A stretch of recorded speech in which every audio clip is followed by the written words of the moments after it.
नमस्कार। आज के न्यूज़पेपर में, बहरहाल आज तो नहीं है ये, क्योंकि मैं रात को बना रहा हूँ। ये 3 दिसंबर का न्यूज़पेपर है, उसका आर्टिकल है और इसकी हेडिंग है navy to hold operational exercise in Jan. अब इसमें कुछ एक चीज़ें हैं जो मैंने इसमें आई थी, तो मैंने सोचा इसके बारे में जानकारी हासिल करें और आप लोगों के समक्ष में पेश करूं। जैसे कि इसमें आया ईस्टर्न नेवल कमांड, तो पहले तो पता होना चाहिए कि नेवी की कमांड कितनी है। उसके बाद इसमें आया है नेवी डे, तो नेवी डे के बारे में पता होना चाहिए हमें। इसमें आईएनएस सुमित्रा, आईएनएस सुमेधा, ठीक है। उसके बाद आईएनएस शिवालिक, इसके बारे में आया है। हमें हाउती रिबल्स के बारे में आया है, इसके बारे में पता होना चाहिए। उड़ीसा के बारे में आया है। गोल्डन बीच के बारे में आया, जहाँ पे होने वाला है। पहले जहाँ होता था वहाँ पे ये क्या करेंगे, उसके बारे में आया है। तो ये मोटा मोटा पता होना चाहिए। आपके चीफ गेस्ट कौन है, प्रेसिडेंट ऑफ इंडिया जहाँ पे अभी होने वाला है, और जहाँ पे पहले होता था वहाँ पे कौन आएगा, चीफ मिनिस्टर आपके नायडू साहब आएंगे। ठीक है, तो आइए जल्दी से इसके बारे में जानकारी हासिल कर लेते हैं। बुलेट पॉइंट्स मैंने इसमें रखे हैं। Operational demonstration by eastern naval command on January 4, 2025 at RK beach, Visakhapatnam, due to navy day 2024 2024।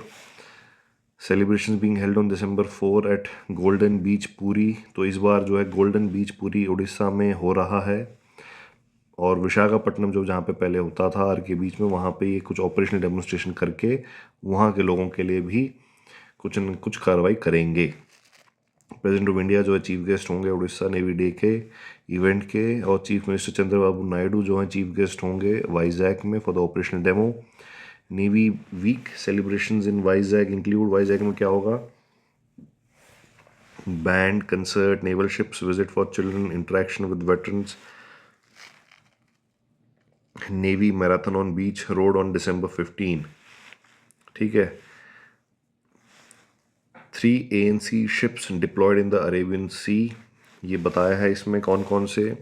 INS Sumitra, INS Sumedha, इन्होंने क्या किया, 59 पर्सनल जो कि हाईजैक कर लिए गए थे, मतलब जो वेसल्स हैं उनको हाईजैक करके जो 59 पर्सनल जो हैं उनको छुड़ाया, और कैप्चर किया है 20 सोमाली पायरेट्स को। तो सोमालिया, जो सोमाली वाला इलाका है, वहाँ पे कुछ पायरेट्स हैं, वो वेसल्स को हाईजैक कर लेते हैं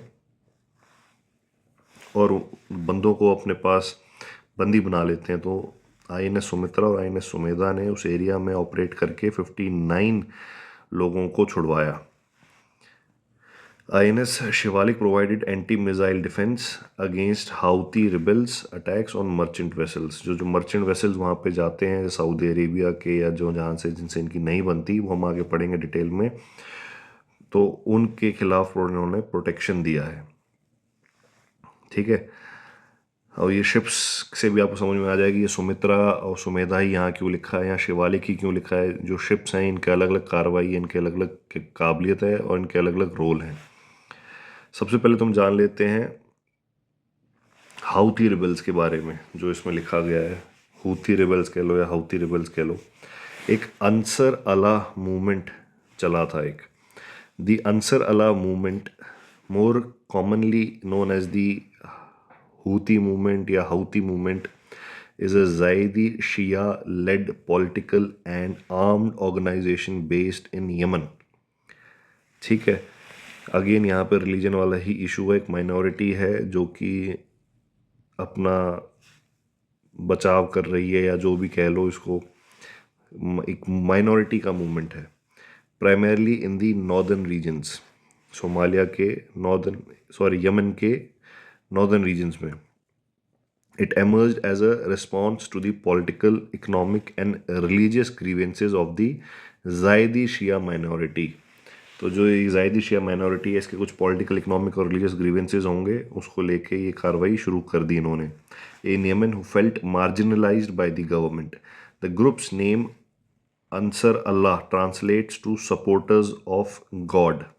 ठीक है, तो ये अंसर अल्लाह जो है इसका मतलब है सपोर्टर्स ऑफ गॉड। की एस्पेक्ट्स क्या है इसके, सबसे पहले ओरिजिन्स एंड अर्ली हिस्ट्री देख लेते हैं. The Houthi movement traces its origins back to 1990s with its foundation rooted in a cultural and religious revivalist movement within the Zaidi Shia community, which is concentrated in Yemen's north.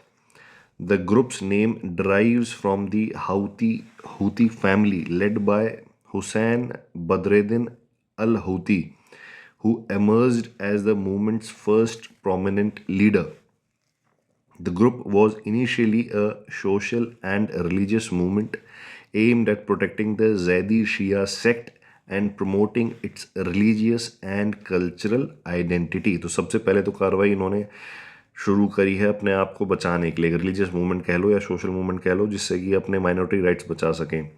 और ये बंदा है, हाउती family है एक, वहाँ से ये जो भाई है इसने शुरुआत करी है, हुसैन बदरुद्दीन अल हूती. तो हुसैन नाम याद रख लेना, हुसैन और हूती तो याद रह ही जाएगा आपको, अल हूती बदरुद्दीन, ठीक है, हुसैन याद रख लो. The group was initially a social and religious movement aimed at protecting the Zaidi Shia sect and promoting its religious and cultural identity. Ideological foundation, the Houthis follow Zaydism. Zaydism क्या है? Zaydism is a sect of Shia Islam that has been historically dominant in northern Yemen. They have sought to defend the rights of the Zaydi community who had been marginalized by the Yemen central government, especially following the rise of Sunni-dominated government after the unification of North and South Yemen in 1990. तो 1990 में north और south Yemen मिल गया आपस में, उसके बाद Sunni domination हो गया होगा, उसके कारण जो है ये आपका एक मूवमेंट शुरू हो गई. The group claims to uphold Yemen's sovereignty and independence, opposing what they perceive as foreign interference, especially from Saudi Arabia and other Sunni-dominated countries. Over time, the movement has also adopted anti-American and anti-Israel rhetoric, aligning itself against perceived Western imperialism in the region. Escalation and 2004-2010 uprising. Tensions between the Houthis and the Yemeni government escalated in 2004 when Hussein Badruddin al-Houthi led an armed insurgency against the Yemeni government, which was seen as oppressive and corrupt by the Zaidi community. Hussein's death in 2004 by Yemeni government forces intensified the movement's militancy. His brother Abdul Malik al-Houthi took leadership and continued the insurgency. The group fought several rounds of conflicts with the Yemeni government during the Houthi rebellions 2004-2010, which were largely confined to the northern highlands of Yemen. Rise to power and the 2014 and 2015 takeover. In 2011, Yemen was rocked by a wave of protests during the Arab Spring, leading to the ousting of President Ali Abdullah Saleh, who had ruled Yemen for nearly 3 decades. Following Saleh's ouster, the political situation in Yemen became unstable. तो ये भाई को बाहर निकाल दिया, उसके बाद political situation जो है अनस्टेबल हो गई और एक वैक्यूम क्रिएट हो गया. The Houthis seized this opportunity. अब इन्होंने सोचा कि चलो अभी जो है मौका मिल गया, and by 2015 they had gained significant power. In September 2014, the Houthis took control of Sana'a, the capital of Yemen, and later expanded their control over much of northern and western Yemen. They eventually forced President Abdrabbuh Mansur Hadi to flee the country in February 2015, solidifying their control over Yemen's capital and large parts of the country. The Yemeni Civil War 2015 and present अभी तक चल रहा है. Following the Houthis' rise to power, a full-scale civil war broke out between the Houthis and forces loyal to President Hadi. This conflict became more complicated with the involvement of Saudi Arabia and a coalition of Arab states, which launched a military intervention in March 2015 to restore Hadi to power. The war has led to massive human suffering with widespread famine, a cholera outbreak, the deaths of tens of thousands of civilians.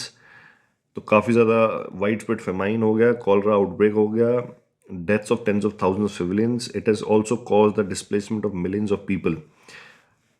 Houthi aligned forces and foreign support. The Houthis are believed to receive support from Iran. इसको Iran से support मिलता है ऐसा बोलते हैं, which has provided them with military aid, included weapons and training.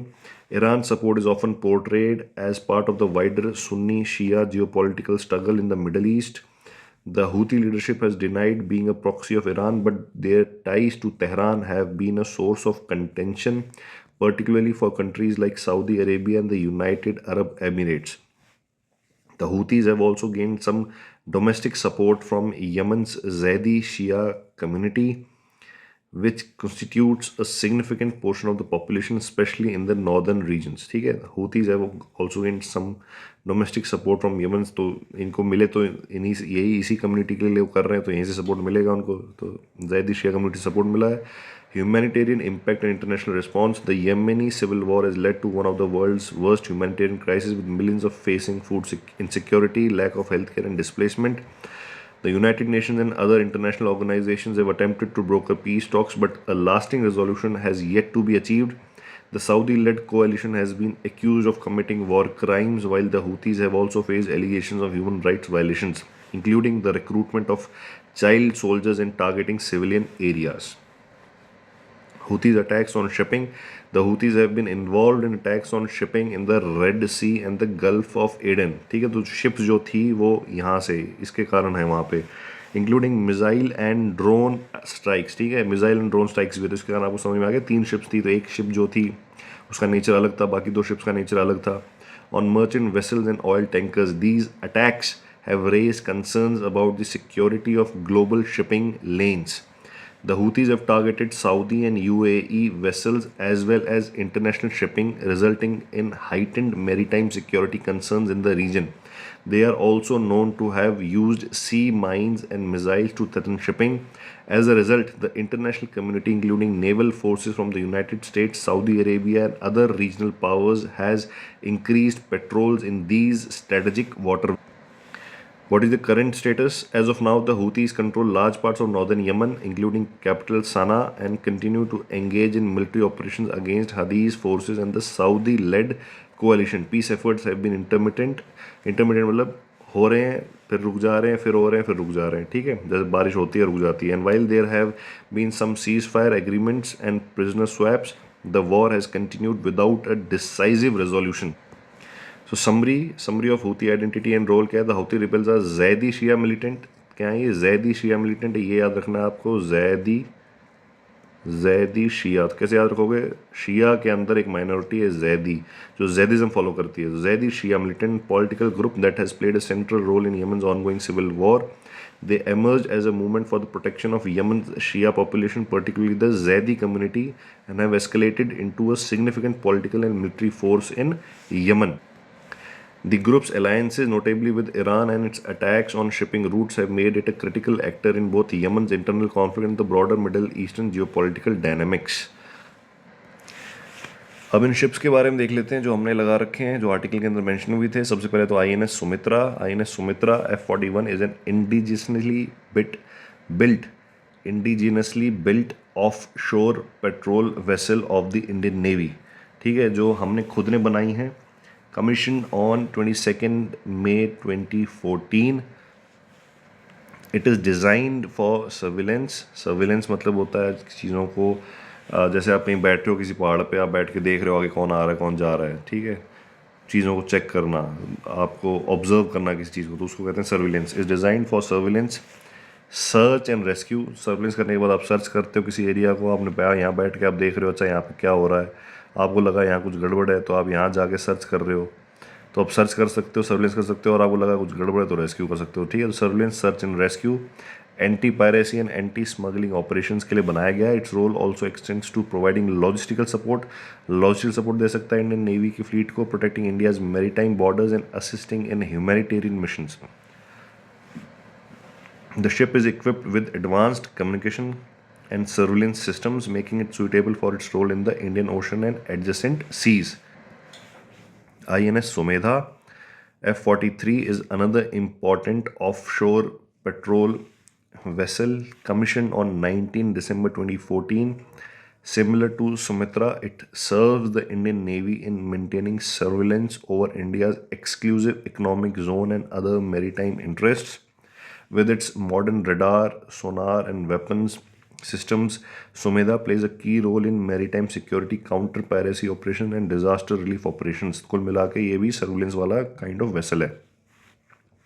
उसके बाद आ जाते हैं INS शिवालिक. ये है F-47 is the lead ship of the Shivalik class frigates. Commissioned on 28 April 2010, this class of stealth frigates is designed to perform multi-role missions including anti-surface, anti-air and anti-submarine warfare. With advanced radar, sonar and missile systems, Shivalik plays a significant role in India's naval strategy, particularly in ensuring maritime security and projecting naval power in the region. उसके बाद आ जाते हैं navy day के ऊपर. Navy day is celebrated on 4th December every year in India. This date was chosen to commemorate the Indian navy's successful operation. ये आप याद रख सकते हो, ऑपरेशन त्रिदंत. अगर किसी को अच्छा लगता है हिस्ट्री वगैरह जानकारी हासिल करना, तो एक सक्सेसफुल ऑपरेशन था. ऑपरेशन का नाम था operation त्रिदंत, which was carried out during the India-Pakistan War of 1971. On this day, the Indian Navy's daring attack on Karachi's harbour, which involved the use of missile boats, demonstrated the Navy's strength and its ability to strike against a much larger adversary. Navy Day serves as a reminder of the Navy's capabilities, valor, and sacrifice, as well as the opportunity for the public to recognize the contribution of the Navy to country's security. Indian Navy and Somali pirates. The Indian Navy has been actively involved in counter-piracy operations off the coast of Somalia, which has been notorious for pirate activities in the Indian Ocean. The Navy has been patrolling the Gulf of Aden and the waters of the Somali coast as part of international efforts to ensure the safety of commercial shipping. The Indian Navy's efforts include deploying warships to protect merchant vessels transiting through these waters, participating in multinational anti-piracy operations including the Combined Task Force CTF 150 and the International Maritime Bureau, offering assistance to hijacked vessels and conducting rescue operations, ensuring the safety of Indian merchant ships as well as ships of other nations. India has also been contributing to the United Nations efforts in combating piracy by supporting international treaties and frameworks. उसके बाद देख लेते हैं Indian naval commands कितनी है. The Indian navy is divided into 3 primary naval commands. Number 1 is Western Naval Command, headquartered in Mumbai. It is the largest of the 3 commands, responsible for the western seaboard of India, including operations in the Arabian Sea and the Persian Gulf. Eastern Naval Command, based in Visakhapatnam. It oversees operations along the eastern seaboard, including the Bay of Bengal and the Andaman and Nicobar Islands. Southern Naval Command, located in Kochi. It is responsible for the strategic protection of India's southern coastline and the Indian Ocean region. Additionally, the Indian Navy operates Andaman and Nicobar Command, which oversees maritime security in the Andaman and Nicobar Islands, providing an essential strategic location in the Bay of Bengal. These commands allow the Indian Navy to effectively manage operations across the vast maritime expanse of India, ensuring national security and safeguarding maritime trade. अब इसमें CMF का जिक्र हुआ था, CTF का जिक्र हुआ था, तो उसके बारे में देख लेते हैं. IMB का जिक्र हुआ था. तो जब हम इस आर्टिकल को पढ़ ही रहे हैं तो एक बार इसके थ्रू भी सरसरी नज़र मार लेते हैं ये है क्या चीज़, ताकि हमें समझ में आ जाए. और बाद में कभी अगर इसके लिए कोई अलग से आर्टिकल आता है या कोई और ज़्यादा गहरी कोई चर्चा होती है तो उसको भी हम अलग से देखेंगे. बट अभी फ़िलहाल देख लेते हैं कि ये है क्या चीज़. तो combined maritime forces headquartered in Bahrain is a multinational naval partnership. काफ़ी सारे देश इसमें मिलकर पार्टनरशिप में हैं, क्योंकि जो समुंदर है वो बहुत बड़ा इलाका है. हर देश इससे अफेक्टेड है. आपके ज़्यादातर बिजनेस, बहुत बड़े नेटवर्क जो भी चल रहा है वो ज़्यादातर इसी आपका सी लेन्स के ऊपर चल रहा है. बड़े बड़े कंटेनर्स शिप होते हैं, तो आपको सी के जो लेन्स हैं उसको सिक्योर करना ज़रूरी है. तो एक मल्टी नेशनल नेवल पार्टनरशिप है combined maritime force. designed to enhance maritime security, ensure the free flow of commerce, and counter illicit activities in international waters. It operates several task forces, each with specific missions. Her task force का एक specific mission है, जैसे CTF-150, CTF-151 and CTF-152। CTF-150 का काम है counter terrorism and maritime security. तो कुल मिला के सिक्योरिटी पे ध्यान दे रहा है ये mission. Focuses on maritime security operations to disrupt terrorist activities, smuggling and illegal trafficking in the Red Sea, Gulf of Aden, Indian Ocean and Gulf of Oman। Area of operation around 3.2 million square miles. तो इसको याद रखने की जरूरत नहीं, just ऐसे ही डाल दिया। Of sea including some of the world's busiest shipping lanes. बहुत ही इंपॉर्टेंट शिपिंग लेन है ये, ठीक है। ज़्यादातर ये इंडियन ओशन और ये वाला जो इलाका है यहीं से ज़्यादातर कार्रवाई हो रही है। CTF-151 counter piracy task force mission is specializes in counter piracy operations. It was created in 2009 to combat piracy in the Gulf of Aden and the Somali Basin.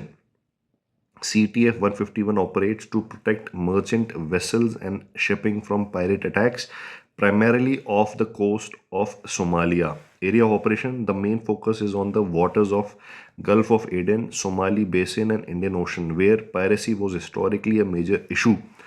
Operations: CTF-151 conducts patrols, escorts merchant ships, and sometimes collaborates with commercial shipping to provide safe passage in high-risk areas.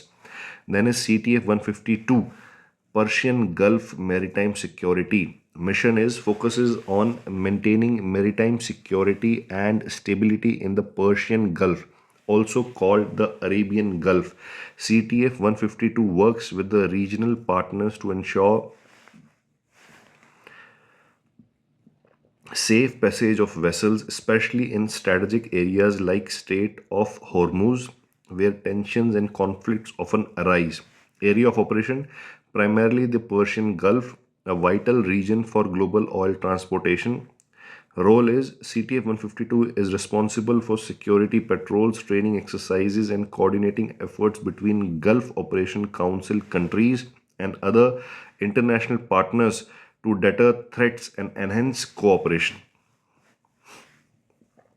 Other task forces in CMF: CTF-153, launched in April 2022. It focuses on maritime security in the Red Sea, Bab el Mandeb Strait, and parts of the Gulf of Aden to combat illicit smuggling and maintain stability. Each CTF operates under the broader CMF command structure with multinational contributions, rotating command duties between member countries. These task forces work together to ensure freedom of navigation, counter maritime threats, and enhance security in key regions. The उसके बाद अभी जो second था IMB, the International Maritime Bureau, is a specialised division of the International Chamber of Commerce that focuses on fighting maritime crime and malpractice globally. Established in 1981, its mission is to protect the integrity of international trade by addressing threats related to piracy, armed robbery, fraud, and other illegal activities in the maritime industry. Key functions of the IMB: Piracy Reporting Center. The IMB Piracy Reporting Center, based in Kuala Lumpur, Malaysia, is the only 24-hour manned center that receives and broadcasts reports of piracy and armed robbery at sea. It serves as a hub for seafarers, ship owners, and maritime agencies to report piracy incidents and suspicious activities, providing real time alerts to ships and authorities. The PRC maintains an ongoing list of piracy incidents worldwide and publishes periodic reports on global piracy trends. Combating maritime fraud. IMB deals with a wide range of maritime fraud cases such as false shipping documents, cargo theft, and fraudulent charters. It offers advisory services and investigations into fraudulent activities within the shipping industry, helping prevent financial loss and ensuring the smooth operation of international trade.